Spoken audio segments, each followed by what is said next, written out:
Hi everyone. তো এই দিন যাচ্ছিলাম আমার ভাইয়ের শ্বশুর বাড়িতে, দ্যাট মিনস প্রিয়ার বাপের বাড়িতে। তো চলো। হ্যালো গাইস, তুমি কিন্তু করতে পারো। এই বাবা তুই একটু হাই করে দে। Hi guys, hi guys.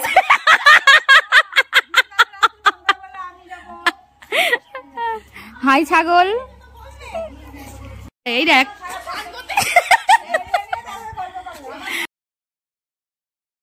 তো দেখো জামাই আদর কাকে বলে, চা বিস্কিট, তার আগে কোল্ড ড্রিঙ্কস, তারপর আবার লুচি তরকারি, মানে রাজকীয় ব্যাপার আর কি। সারাদিন খালি খাওয়া দাওয়া আর খাওয়া দাওয়া, নাথিং এলস। তো জমিয়ে খাওয়া দাওয়া সেরে আমরা চলে গেলাম উঠোনে। প্রিয়াদের উঠোনটা অনেক বড়, আর দেখতেই পাচ্ছ কত বাচ্চা বাচ্চা ছাগল এখানে রয়েছে। তো ওদের বাড়িতে কিন্তু গেলে পুরো একদম মনে হবে যে আমি কোনো গ্রামের বাড়িতে এসেছি, এরকম একটা ভাইবস আছে। যদিও বাড়িঘরগুলো এখন পাকা হয়ে গেছে, এখন আর সেরকমভাবে মাটির ঘর বা টিনের ঘর দেখা যায় না, তবে সেরকম জায়গাতেও তো আমরা কিন্তু গেছি ছোটবেলায়। মানে আমার মামার শ্বশুর বাড়ি কিন্তু সেরকম পুরো ভাইবস ছিল। আর ট্রাস্ট মি, এরকম জায়গায় গেলে কিন্তু অটোমেটিক ভালো লাগে।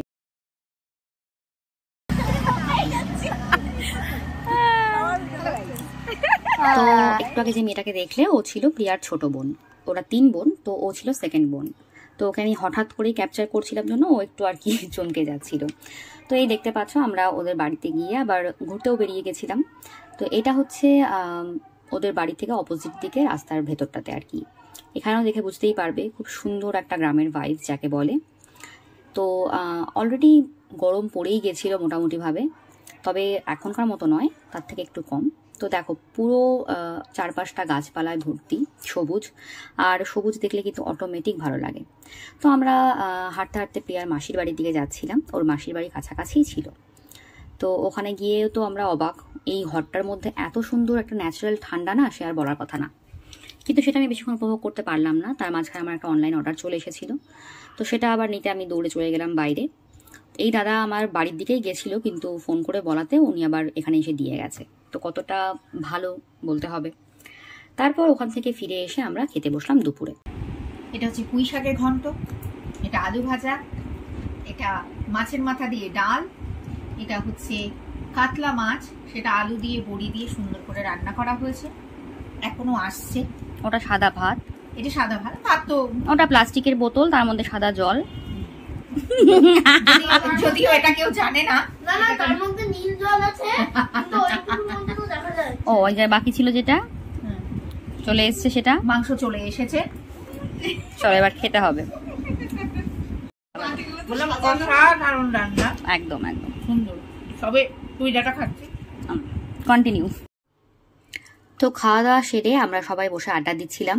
দেখতেই তো পেলে কি হিউজ খাওয়া দাওয়ার আয়োজন ছিল।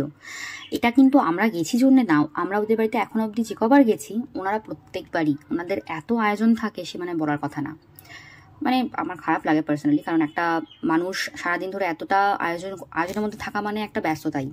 তবু ওনারা বললে শুনবেন না, মানে ব্যাপারটা এরকমই থাকে আর কি। তো ওই যে পুচকিটা, ও হচ্ছে আমাদের প্রিয়ার ছোট্ট বোন। তো ও আবার ওর বড়দিকে খুব মিস করে। তো বড়দি গেলে ওর ফোনটা নিয়ে ও খুব ব্যস্ত থাকে আর কি, যা হয় এখনকার বাচ্চারা আর কি। তো এই মাসিদের ফেরার টাইম হয়ে যাচ্ছিল, মাসি আর মাসির ছেলে ওরা একটু আগে আগেই ফিরছিল, কারণ ওদের আবার গিয়ে রাতে প্রোগ্রাম ছিল। ওই যে দেখতে পাচ্ছ টোটো এসে দাঁড়িয়ে গেছে। তো ওরা আমাদেরকে টাটা করে যাচ্ছিল। তো আমি আর প্রিয়াও বেরোতাম একটু পরে আর কি।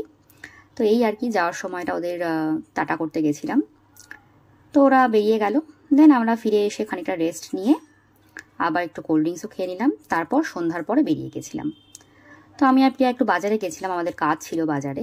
আর এই চায়ের দোকানটা আমাদের বাজারের একদম ফেমাস একটা চা, যেটা প্রিয়াকে খাওয়ালাম। ও তো খেয়ে খুবই খুশি, ও অ্যাপ্রিসিয়েট করলো। দেন রাতে বাড়ি, স্কিন কেয়ার, ঘুম, শেষ।